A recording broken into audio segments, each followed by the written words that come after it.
Hello, have a great day. This is Bookmark and welcome to Kabok channel. And so for today's video, gusto ko pong i-share sa inyo ang pang day 3 na devotion po natin. So bago po tayo mag-start, gusto ko po kayong tanungin. Madalas po ba tayong nagwo-worry kaya lagi tayong nagmamadali? At madalas po ba tayong hindi makapagtiis dahil lagi tayong nakakaranas ng failure, pain, discouragement sa buhay?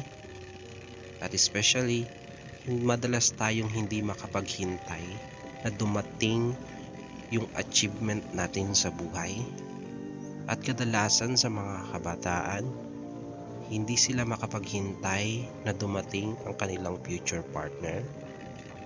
So kung oo, para sa iyo po itong video na ito. Kaya samahan niyo po ako sa Ecclesiastes chapter 3 verse 1.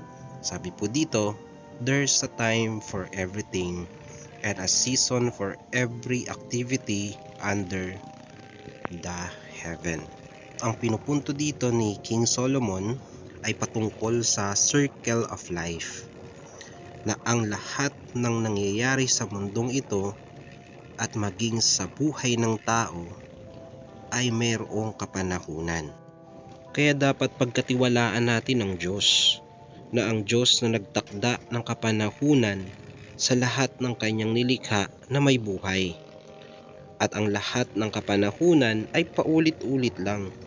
Kaya sabi niya sa Ecclesiastes chapter 3 verse 2 hanggang 8, sabi niya, may panahon ng pagsilang at panahon ng pagkamatay, panahon ng pagtatanim at panahon ng pagbubunot, may panahon ng pagpatay at panahon ng pagpapagaling, may panahon ng paggiba at panahon ng pagtatayo, panahon ng pagluha at panahon ng pagtawa, panahon ng pagkaluksa at panahon ng pagdiriwang, panahon ng pagkakalat at panahon ng pagtitipon, panahon ng pagyayakap at panahon ng paglalayo, panahon ng paghahanap at panahon ng pagkawala, panahon ng pag-iingat at panahon ng pagtatapon, panahon ng pagpunit at panahon ng pagtahi, panahon ng pagtahimik at panahon ng pagsasalita, panahon ng pagmamahal at panahon ng pagkapuot, panahon ng digmaan at panahon ng kapayapaan.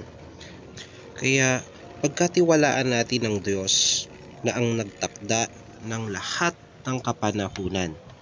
Kaya wag rin tayo madi-discourage kung nasa kapanahunan tayo ng negatibong sitwasyon, kundi magtiwala tayo sa Diyos na naglikha o nagtakda ng kapanahunan natin. Kung may negatibong panahon, asahan mong may mga positibong panahon na nakatakda ang Diyos sa buhay mo. Kaya huwag tayong maiinggit kung merong nauna sa atin na makapagtapos ng pag-aaral, kung may nauna sa atin na nakakuha ng magandang trabaho, kung merong nauna sa atin na nakakuha ng magandang bahay at lupa, or wag tayong maiinggit kung nauna silang magkaroon ng partner kesa sa atin. Kaya ang dapat lang natin gawin ay magtiwala sa Diyos na nagtakda ng kapanahunan natin. Kaya wag tayong magmamadali, matuto tayong magtiis at matuto tayong maghintay sa kapanahunan ng Diyos na kanyang itinakda para sa atin. Kaya lagi nating tatandaan, hanggat walang yes ang sagot ng Panginoon sa atin, ibig sabihin nasa proseso tayo niyan. Para sa pagdating ng kapanahunan natin, ay handang-handa na tayong tanggapin ang itinakda ng Diyos sa buhay natin. Pero pag no ang sagot ng Diyos, kailangan nating tanggapin na merong tapang at katatagan ng puso ang sagot ng Diyos para sa atin. Alam mo kung bakit? Dahil walang negatibong sitwasyon na ipinahihintulot ang Diyos kung walang magandang plano ang Diyos sa buhay natin. Dahil ang totoo, merong tinakda ang Diyos na mas the best ang ibibigay sa atin ng ating Panginoon. Kaya mga kapatid, lagi nating tatandaan na huwag tayong magmamadali. Matuto tayong magtiis at matuto tayong maghintay sa kapanahunan ng Diyos na kanyang tinakda para sa buhay natin. At para sa mga kabataan, ikaw ba ay naiinggit kaya ikaw ay nagmamadali na magkaroon ng partner in life? Lagi mong tatandaan, ang kabataang laging nagmamadali ay madalas na nagkakamali. At ang kabataang hindi makapagtiis, maagang nabubuntis.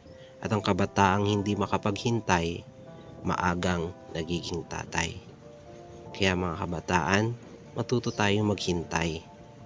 Dahil merong itinakda ang Diyos na the best at karapat-dapat para sa'yo.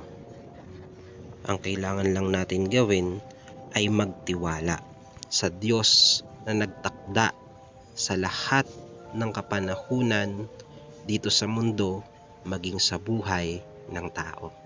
So yun lang po. Have a great day and bye-bye!